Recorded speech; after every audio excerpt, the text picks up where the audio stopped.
welcome to the home of the Calgary Unitarians.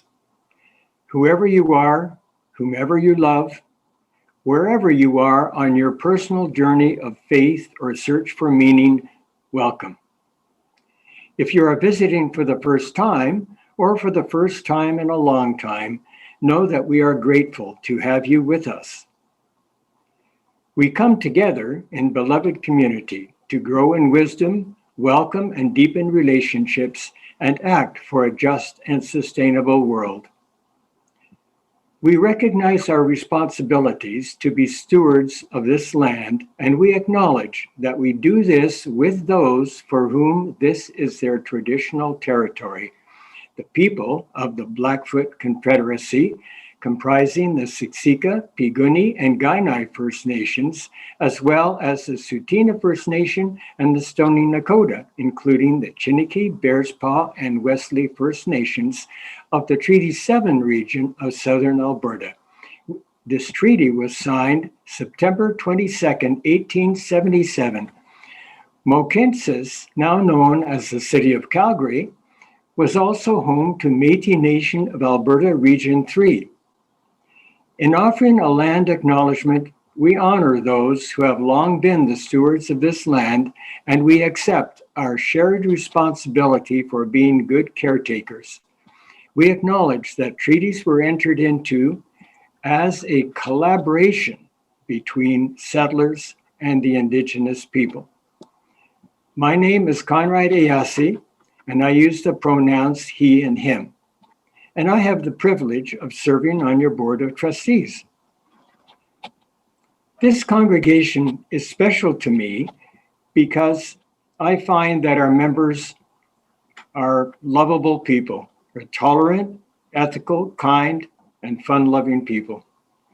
I started coming to a Unitarian church the first time in 1972 so that my 6-year-old son could be exposed to the spiritual realm.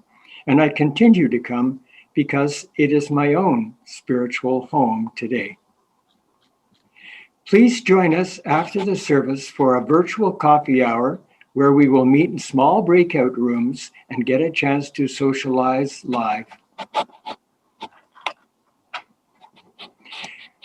I have a very important announcement today. After the service next week, we will have our annual general meeting and will have to pass a new budget. Please mark May 2nd, 11:45 a.m. on your calendar and plan to attend so that we can achieve a quorum.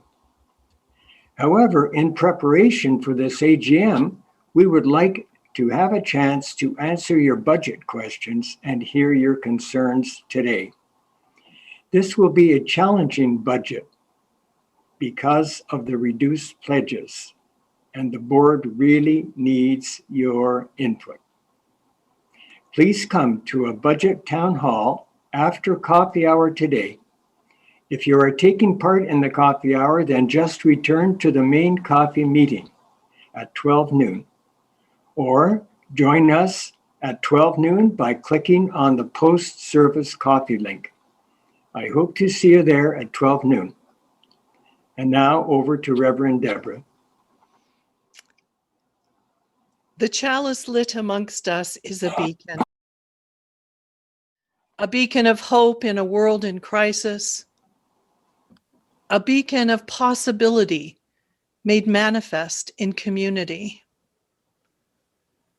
a beacon of warmth through our interconnections, a beacon of light illuminating our shared wisdom, a beacon of connection by our coming together to make this time and space sacred time and space.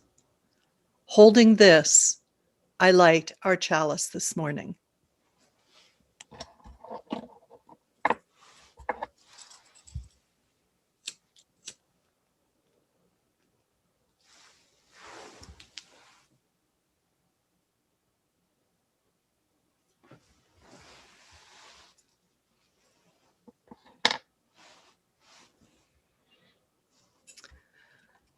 Come, whoever you are,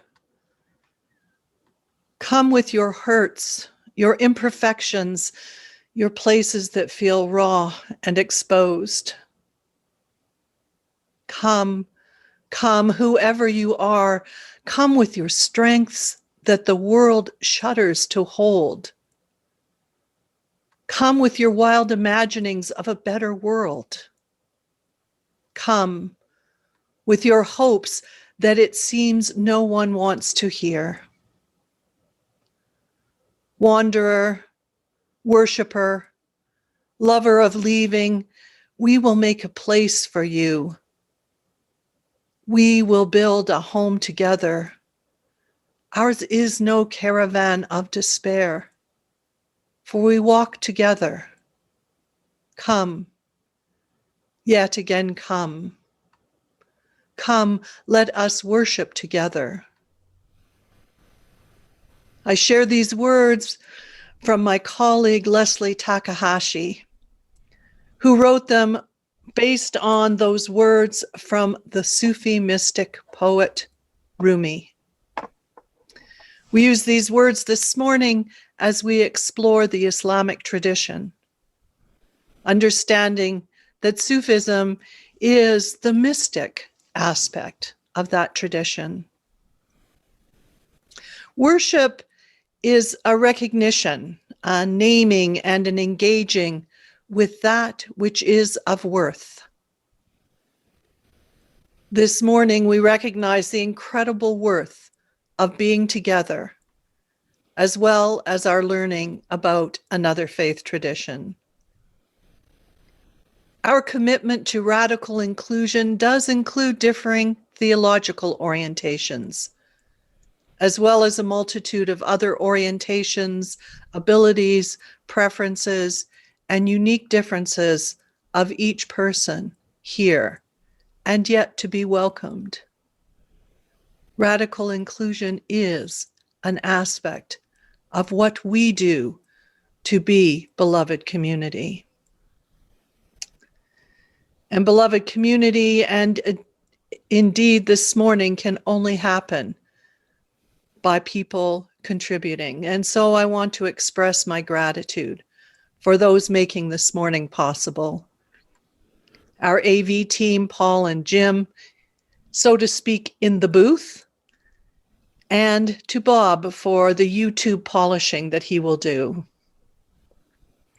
Thanks to Daria for being our coffee room host this morning, and thanks to Lynn from the Worship Arts team and co-facilitator of the World Religions program we have been offering this year, as well as Reverend Samaya Oakley for arranging our speaker. And as always, and for this penultimate time, I express my gratitude to our program staff.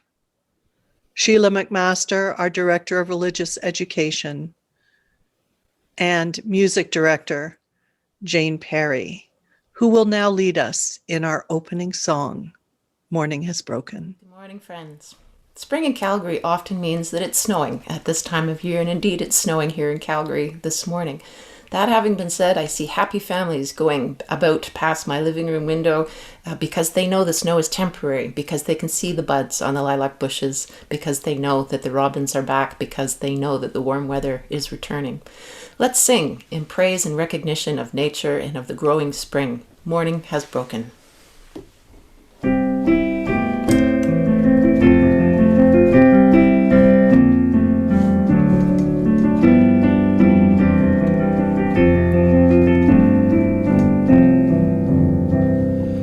Morning has broken like the first morning.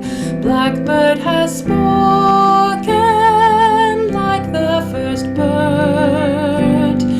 Praise for the singing, praise for the morning, praise for them springing fresh from the word.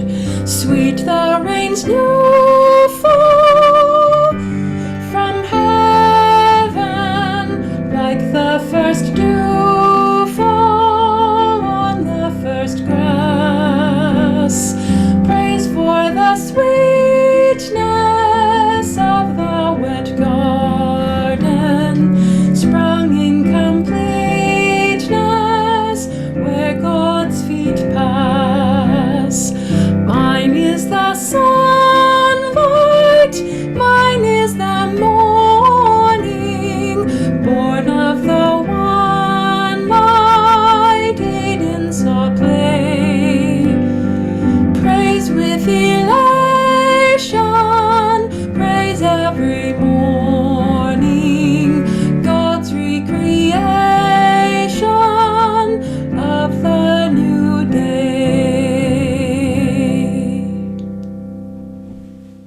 Good morning, everyone. It is so nice to see all of you on this Sunday morning.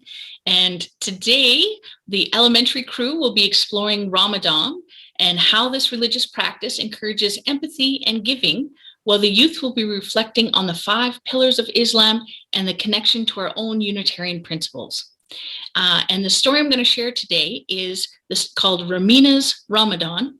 And one celebration that they speak of is Eid, which is the festival of breaking the fast after Ramadan, very similar to Easter after Lent in the Christian tradition. And this is a wonderful story. And let us begin. So here we go. Ramina's Ramadan. It was very early in the morning when Ramina joined her family in the living room. Mom, Dad, and Zainab were eating bread, eggs, and fruit for suhoor. Can I fast too? Asked Ramina. It's wonderful that you want to take part, said Mom, but you're still too young to fast all day. You can join us for a little while before you go back to bed. Ramina sat next to Zainab and smiled as Dad passed her some fruit. After they had eaten, Zainab helped Ramina to reveal the final message in her Ramadan calendar. Give to others, read Zainab. Ramina knew just what to do. She rushed up to her room to check her money jar. I'll find someone to give this money to, she said, and she fell back asleep, dreaming of how she could use her money to help others. Later that morning, Ramina got ready for the day, putting the money safely in her pocket. And downstairs, she helped her parents make lots of delicious food to take to the community center. As they loaded all the tins and trays of food into the car, Ramina spotted their neighbor, Pam, in her garden. Hi, called Ramina. Are you okay? I'm fine, said Pam. I'm just worried about my beautiful plants. I haven't been able to do any gardening since I broke my arm. Don't worry, said Ramina. We can sort your garden out in no time. Ramina and Zainab watered the flowers while Mom and Dad pulled up all the weeds and trimmed the hedges. Oh, thank you, said Pam. That was so kind of you. I hope you have a lovely Eid. Next, the family went to meet Mrs. Hussein at the community center and donated all the food they had prepared. Wow, said Mrs. Hussein, this all looks very tasty. We've been able to help so many people already today, but there's still so much to do. Don't worry, said Ramina, we can stay and help. Mom and Dad worked with the other volunteers, serving food to lots of hungry people. And meanwhile, Ramina and Zainab tackled the huge mountain of washing up. Oh, thank you, said Mrs. Hussein. You've all been so helpful. That afternoon, the family went shopping for everything they needed for their Eid celebrations. At the market, they bumped into Dad's friend, Tariq. Is everything all right? Asked Dad. I'm okay, said Tariq. I just need some raisins to make my sheer kurma. But they've sold out, he said. Don't worry, said Ramina. We can give you some of ours. Oh, thank you, said Tariq. That's very generous. Sheer kurma is my son's favorite. As the sun started to set, it was time for iftar. Mom and Dad and Zainab broke their fast with dates and water. Then the family said the Maghrib prayer together. As they all ate dinner, Ramina gazed at the crescent moon. That night, Ramina went upstairs and got ready for bed. Oh no, she thought. I've been so busy. I forgot to find someone to give my money to. She settled down to sleep, feeling disappointed. The next morning was the first day of Eid. Mom, Dad, and Ramina and Zainab went to mosque, dressed in their special new clothes. Inside the mosque, Ramina prayed. Allahu Akbar, the Imam said. Allahu Akbar, everyone replied. On the way home, Dad noticed that Ramina seemed quieter than normal. What's wrong? He asked. I am excited that it's Eid, she said. I'm just sad that I didn't get to give to others like my calendar said. What are you talking about? Said Dad, surprised. You watered Pam's garden for her, then you washed up all those plates for Mrs. Hussein, and it was your idea to share our raisins with Tariq. You've given your time, your help, and your love. You don't have to give money to help others.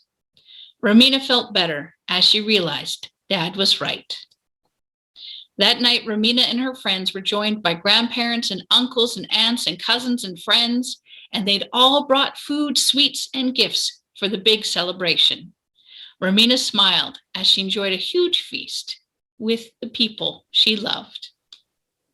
And after the meal, everyone made their way outside for the fireworks, and they all gasped as they watched the colorful explosions. Eid Mubarak, Romina shouted happily. Eid Mubarak, everyone replied. And wishing everyone a blessed Ramadan for this season. And now to Lynn for our centering time. Thank you, Sheila. That was a wonderful story. As Deborah mentioned, Reverend Deborah, Reverend Samaya from the South Fraser congregation, and I have been facilitating a program on world religions this year. As we draw towards the end of the program with 1 month left, I found myself reflecting on what a rich experience it has been. I find the questions participants have raised during our journey together and the different approaches and perspectives of our team as we prepare each month have enhanced my understanding and shifted some of my assumptions. During the month of April, we've been leaning into Islam. Approximately 1.6 billion people worldwide are Muslim.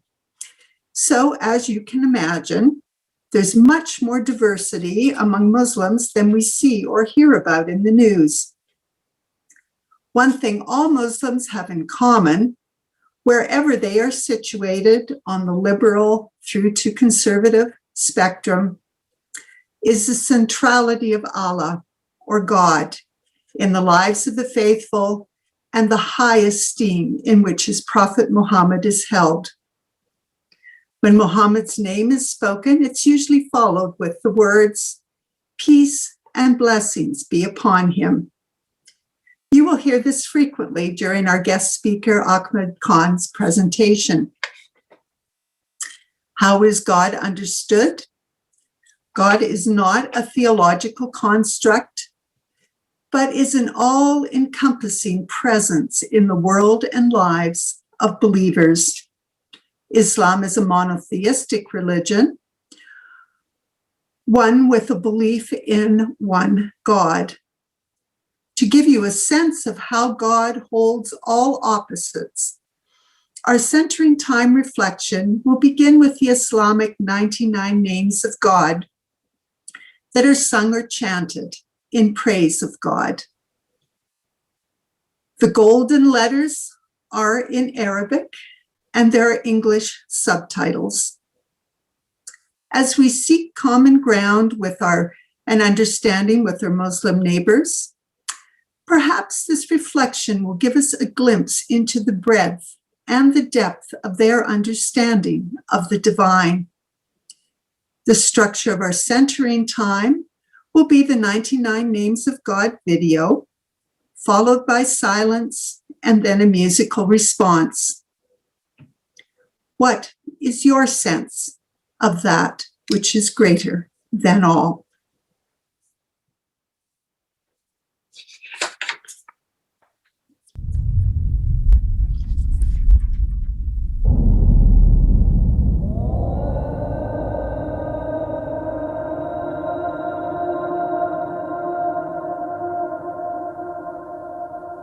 يا من هو الله الذي لا إله إلا هو الرحمن الرحيم الملك القدوس السلام المؤمن المهيمن العزيز الجبار المتكبر الخالق البارئ المصور الغفار القهار الوهاب الرزاق الفتاح العليم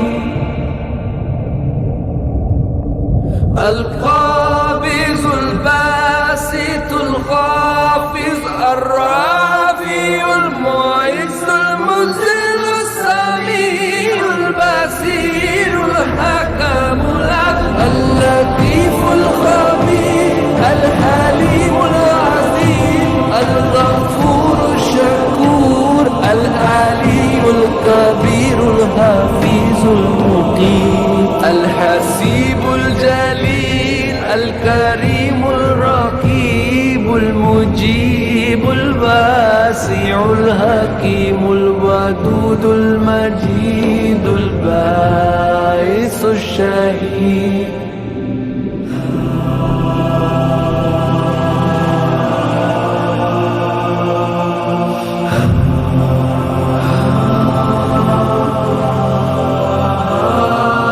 الحق الوكيل القوي المتين الولي الحميد المحسن المبدي المعيد المحيي المميت الحي القيوم الواجد الماجد الواحد الصمد القادر المقتدر المقدم المؤخر الأول الآخر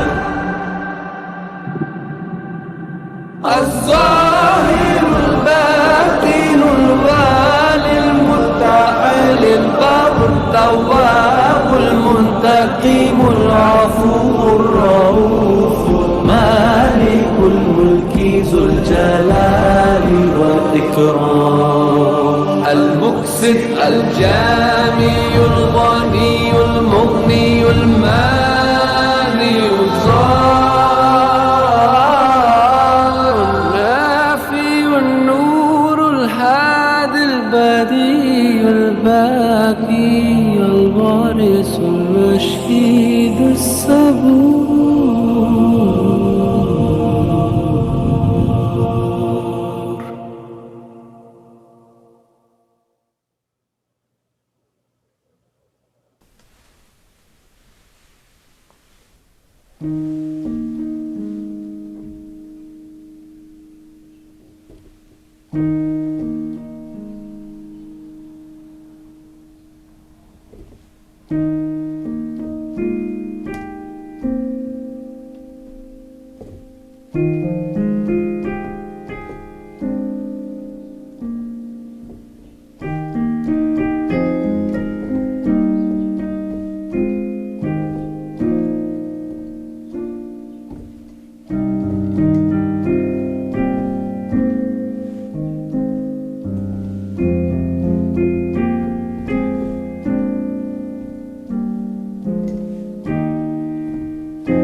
These are trying times. We are learning with each day the sacred truth that our lives are linked in essential sacred ways. As we now honor the joys and sorrows that we share, we affirm that what touches the life of one of us affects us all. In these moments, we are being asked to hold a great deal. Sometimes more than it may feel our hearts can. We hold in loving care all who are struggling at this time. Those worried about their health or the health of loved ones. Those struggling financially or in their relationships. And those just trying to find steady ground amid so much continued uncertainty. Because a sorrow named is a burden shared, we now lift up our concerns or sorrows that weigh with us this day. You're invited to write the sorrow or concern you may be holding in the chat. Speak them aloud in the sacredness of your own space, or hold them in the silence of your loving heart.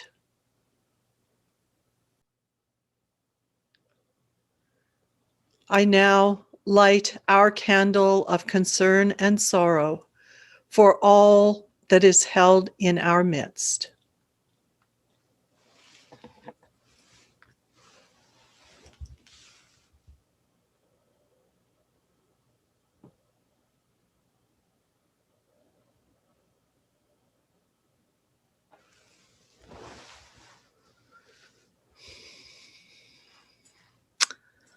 Alongside all that weighs on us, there is, even in these difficult days, reason for gratitude and joy. Things to celebrate as an affirmation of life and the best of our humanity. Let us give thanks this day for acts of compassion and the ongoing quiet courage of all essential laborers. All those workers who help sustain us through this pandemic. A joy named is a joy shared, and if you have one to share, please post it in the chat. We are being provided with the additional needed moisture for the earth, though perhaps many, though not all of us, might prefer it in a more liquid form. We celebrate the opportunity to discuss our financial generosity today at the town hall meeting at noon. And what a joy that Dorothy was able to go home after 4 months in hospital. We continue to send our healing energy to her. For the joys spoken aloud by me or in your own space, for those written in the chat or held in silence, may all the joys and words of gratitude that fill our hearts today brighten as we light our candle of joy, celebration, and hope.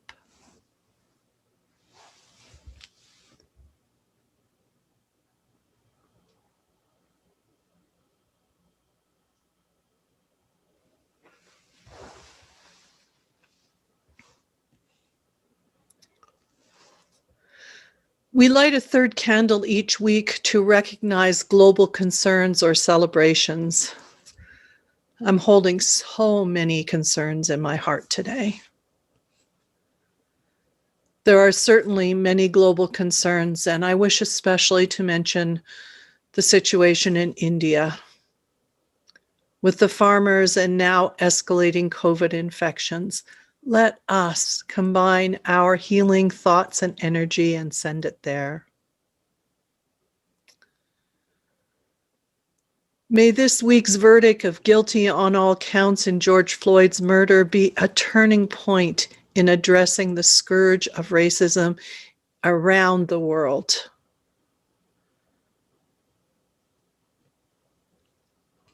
And finally, while holding many concerns this morning, we light our global candle in celebration of Ramadan, one of the pillars of our Muslim cousins' faith, for we are in the midst of their holy month. The practice of fasting sunrise to sunset for a month is an incredible commitment, an act of faith that offers adherents deeper connection to the holy and to one's own body. Deeper empathy for the many who are constantly hungry. The importance of sharing, and it also strengthens community and family bonds as well, as was so clearly articulated in Sheila's wonderful story this morning. We light our global candle this morning in celebration of Ramadan.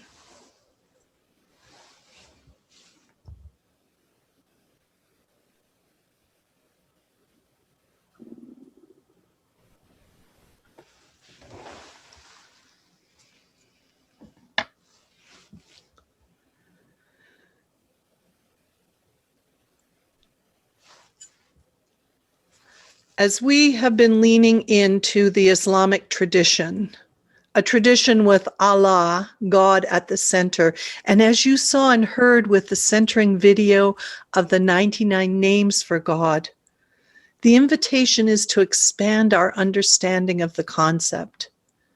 And so I've chosen hymns this morning that offer even further reflection on this multi-dimensioned notion of the holy, of the divine, of God.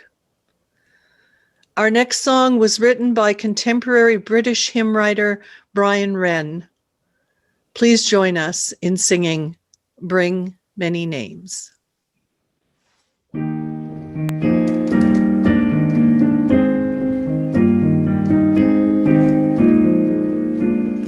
Bring many names, beautiful and good, celebrating parable and story, holiness and glory, living, loving God. Hail and Hosanna, bring many names, strong Mother God, working night and day, planning all the wonders of creation, searching each equation, genius at play. Hail and Hosanna, strong Mother God, warm Father God, hugging every child, feeling all the strains of human living, caring and forgiving, till we're reconciled. Hail and Hosanna, one Father God, old aching God, gray with endless care, calmly piercing evil's new disguises, glad of new surprises, wiser than despair. Hail and Hosanna, old aching God, young growing God, eager still to know, willing to be changed by what you've started, quick to be delighted, singing as you go.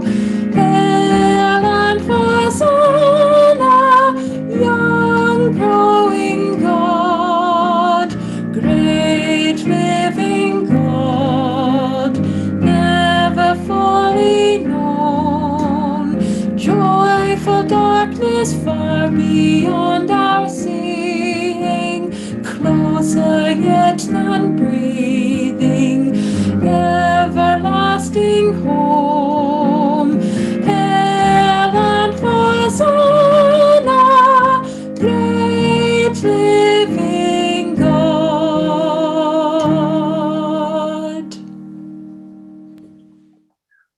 Ramadan, the month of fasting for Muslims, takes place each year in the 9th month of the lunar calendar. This year, Ramadan runs from April 13th to May 13th.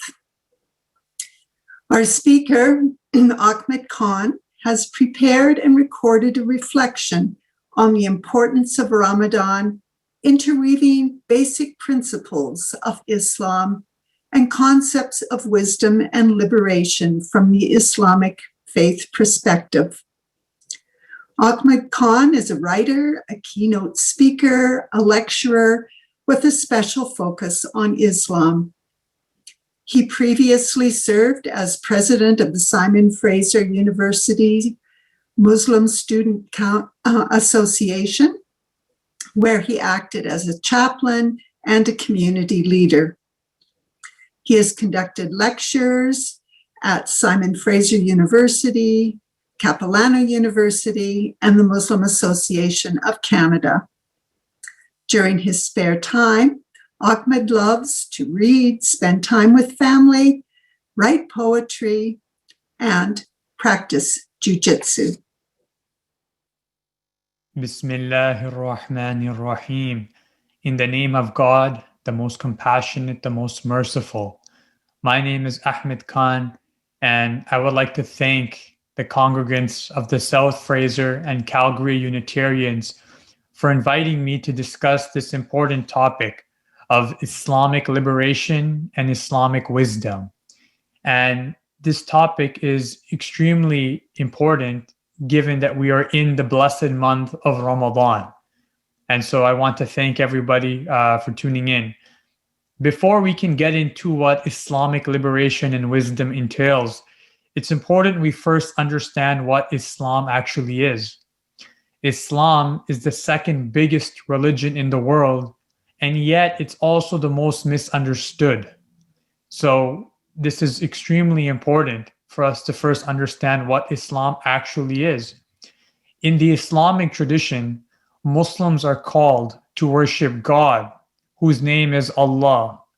But Allah is also known through numerous other names, such as God, the Eternal, the All-Powerful, the Creator, the Lord of the Heavens, and the Forgiving.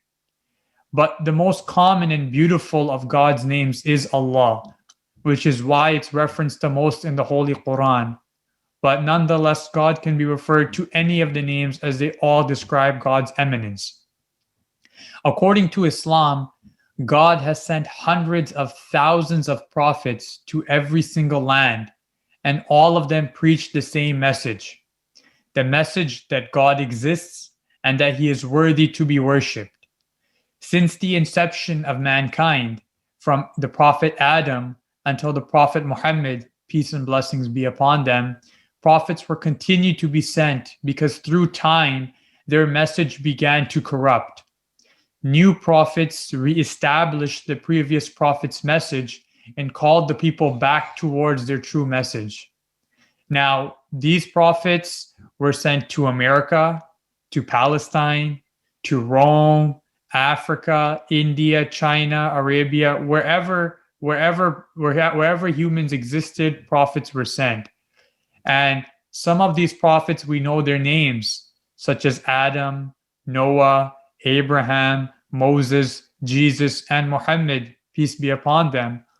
But other possible prophets, which there is some debate upon or some speculation, could be people like the great Chinese philosopher Confucius, or someone like Cyrus the Great, or someone like Zoroaster.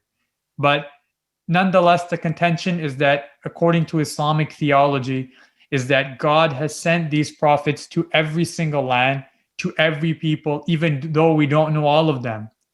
In fact, God says in the Quran, we have already sent messengers before you. We have told you the stories of some of them, while others we have concealed from you. So in a nutshell, I think this verse explains what Islamic theology is that Islam reaffirms the previous prophets, but also understands that the last prophet to be followed is the Prophet Muhammad, peace and blessings be upon him. Now, with that in mind, now we can move on to this topic of liberation and wisdom according to Islam.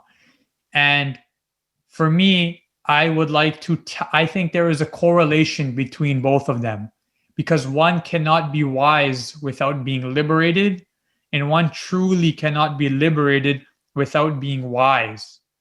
Meaning, in order to be liberated, one must need to understand what the mechanisms are in order to be liberated.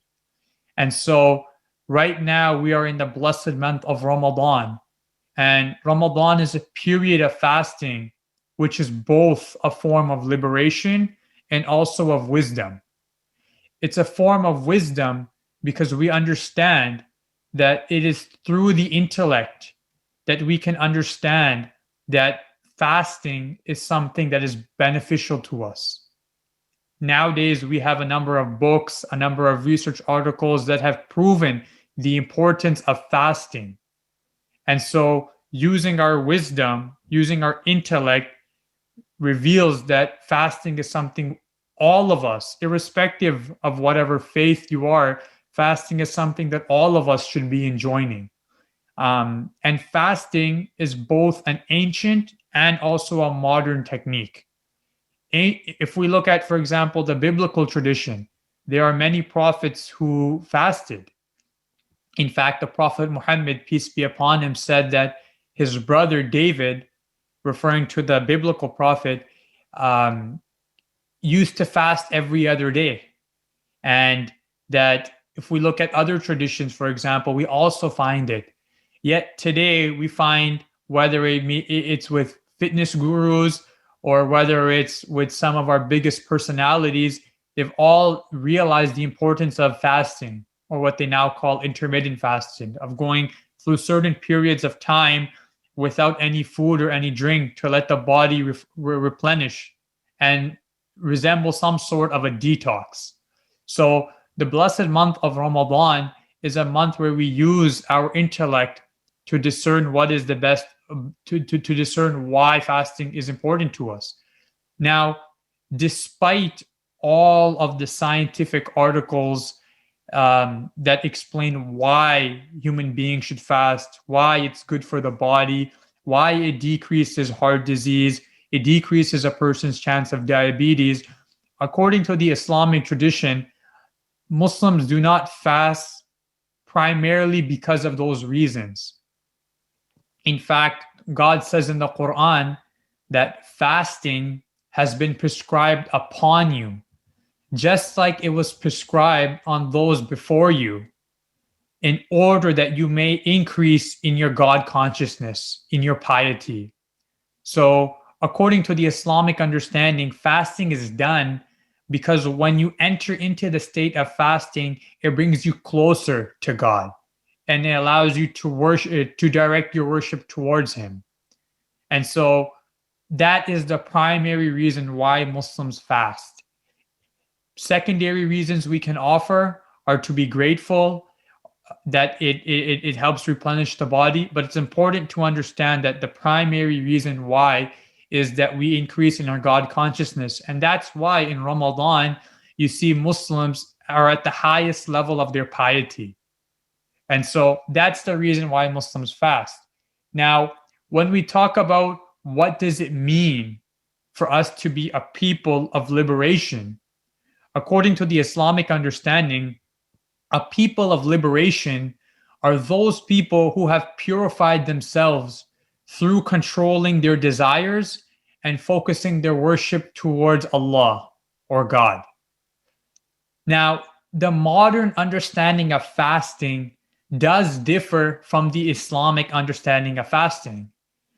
They have similarities, such as they both recognize that the body needs the individual to fast because of the scientific reasons of why we need to. But something which is often forgotten is that the Islamic understanding of fasting concurs with these reasonings, but fasting also has an inward component where you fast from your negative thoughts, where you control your gaze, because the month of Ramadan is also a month where we try to control our desires and direct them in the right manner. So, for example, in Ramadan, we abstain from swearing, from using foul language. We abstain from backbiting, because in the Islamic understanding, backbiting is a very serious sin. We control our gaze. Instead of looking at others with lust, we drop our gaze and we look at those things which God has allowed us to look at. And in fact, God says in the Quran that for the human being, your hearing, your sight, and your heart, for all of these, you will be held accountable for them. And so what that signals to us is that although Islam has this outward manifestation of fasting, of abstaining from food, of abstaining from water, from drinking, the inward component is just as important. And recognizing that we must control the things that we hear. We must control the things that we're seeing. And in fact, the Prophet Muhammad, peace and blessings be upon him, said it best, where he said, many people get nothing out of their fasting except being hungry and being thirsty. And so this is a clear indication that there is more to fasting than simply starving oneself. It's almost as if he's saying that your fasting is missing so many components if the only thing you're doing is just abstaining from drinking and eating. And so what liberation or Islamic liberation entails in the month of Ramadan is that we abstain from all sorts of sins. The sins of disrespecting our parents, of disrespecting our teachers, of swearing, of backbiting, of fasting from negative thoughts. Because negative thoughts are something which have an impact upon us. And the inward component is just as important. So when we have negative thoughts, when we develop thoughts about the insecurities that we have, these are things that we also should be fasting against, because that is what liberation entails. And one of our great scholars said that even if the human being keeps their stomach empty, he will not be able to remove the veil and see the invisible world unless they also empty their mind from anything except God. And what he's reiterating is a famous prophetic teaching in which the Prophet Muhammad, peace and blessings be upon him, said that the truest thing is what a poet named Labid said, that anything other than God is false, is useless. So when it comes to emptying our mind, we must simultaneously, as we empty and we fast from these negative thoughts, we also import these positive thoughts of reminding ourselves of the great blessings that God has given us. At sunset, when we are allowed to eat food, we begin with a prayer, thanking God for all the blessings that God has given us. And in fact, God says in the Quran that if you are grateful, I will increase you in your blessings. And so being a people of wisdom entails that we understand that if we are grateful, that God will increase us in our blessings. And being a people of liberation entails that we control our desires and we utilize them in the correct manner in which God has told us to. And the month of Ramadan is the best month, the most spiritual month for Muslims. And it's something that all of us, irrespective of our faith, should be practicing in, is this great ancient and prophetic practice of fasting. And I will conclude by a famous quote from our great scholar, Imam al-Ghazali, may God have mercy on him, who said, "The first step to self-knowledge is to know that thou art composed of an outward shape called the body and an inward entity called the heart.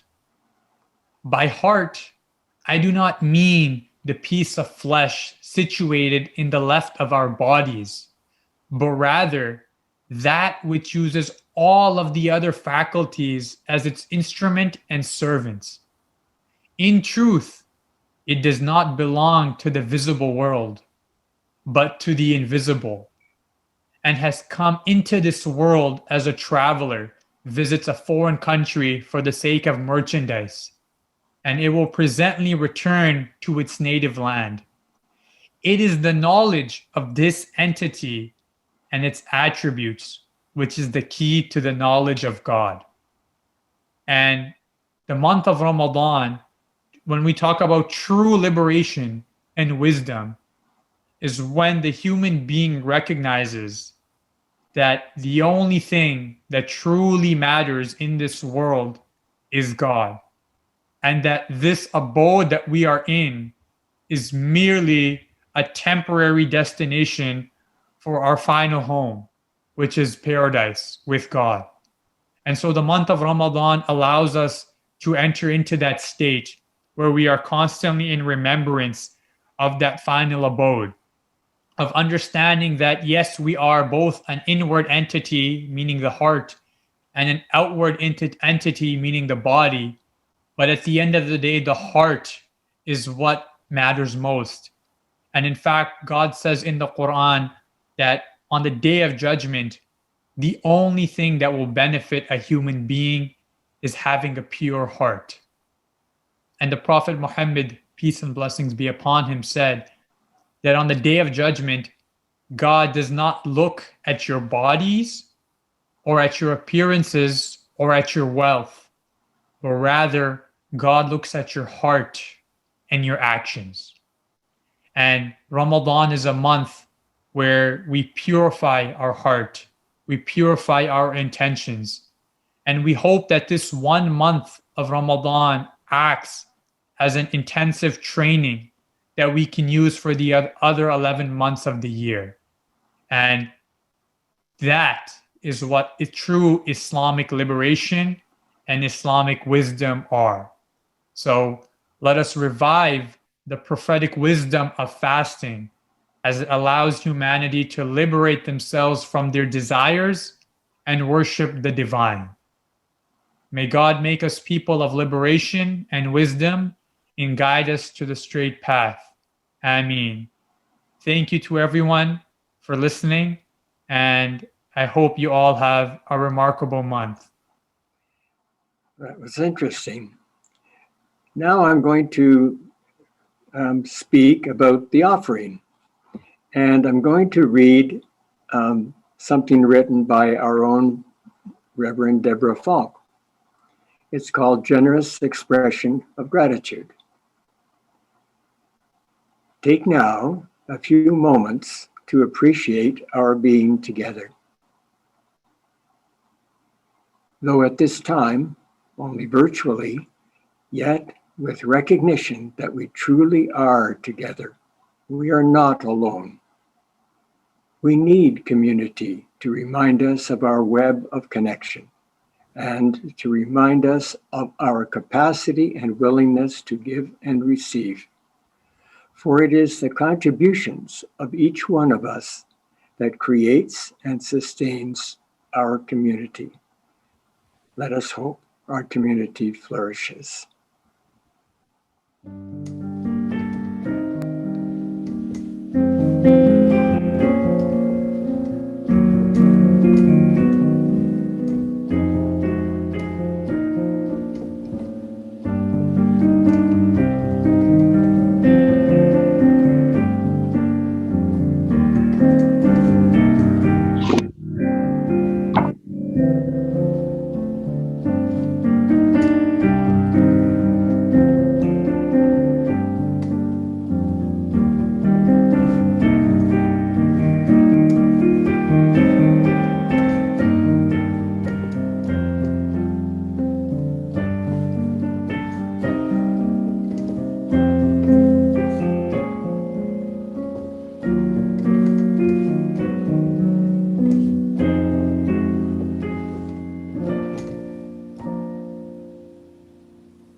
I'm so grateful to Ahmed for his words.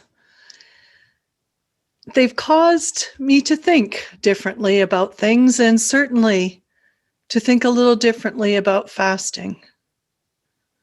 That it is not just not participating in food and drink.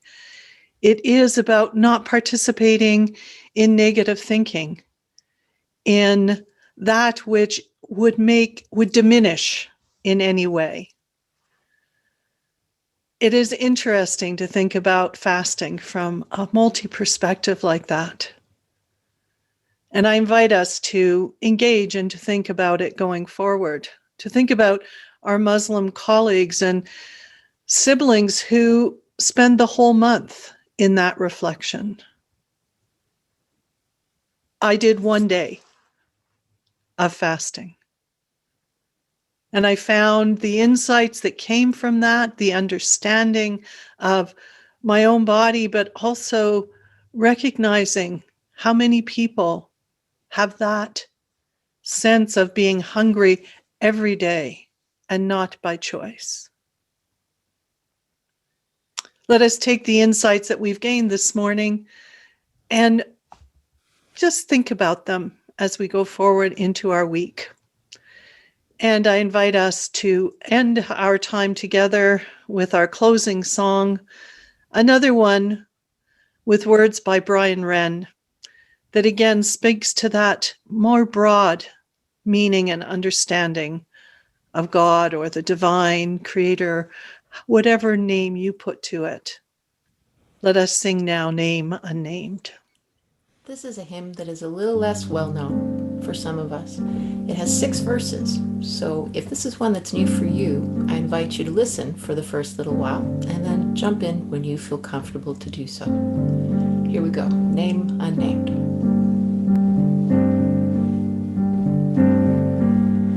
Name unnamed, hidden, unshown, knowing and known, Gloria,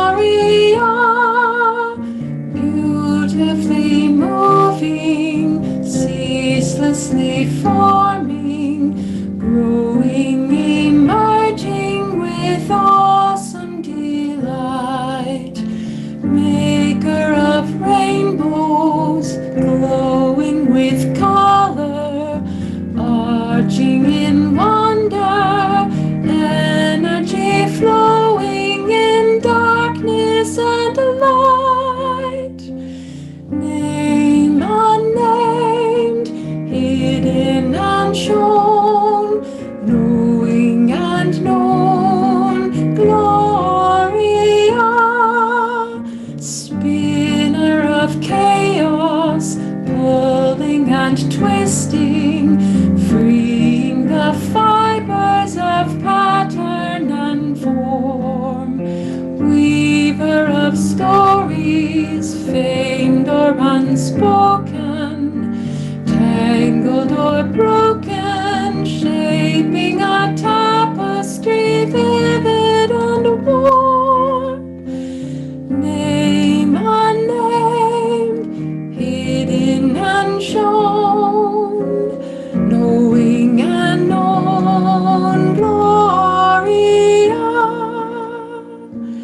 nudging discomfort, prodding and shaking, waking our lives to creative unease, straight talking lover, checking and humbling, jargon and grumbling, speaking the truth that refreshes and frees.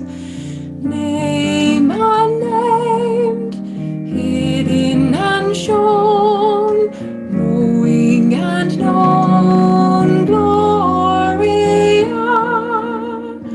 midwife of changes, skillfully guiding, drawing us out through the shock of the new.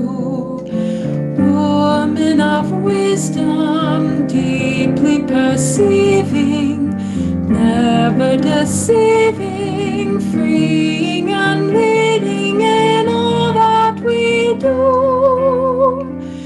Name unnamed, hidden and shown, knowing and known, Gloria, daredevil gambler, risking and loving, giving us freedom to shatter your dreams, life-giving loser, wounded and weeping, dancing and leaping, sharing the caring that heals and redeems. Name unnamed, knowing and known. Gloria.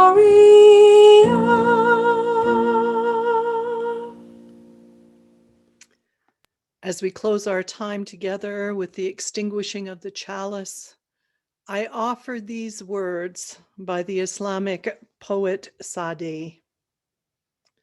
To worship God is nothing other than to serve the people.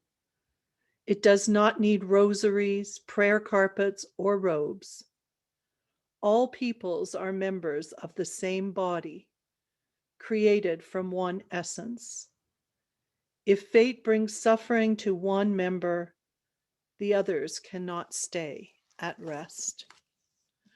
We extinguish the light of our chalice, taking its warmth and also our commitment to be the agents of helping others with us as we go forth in our week.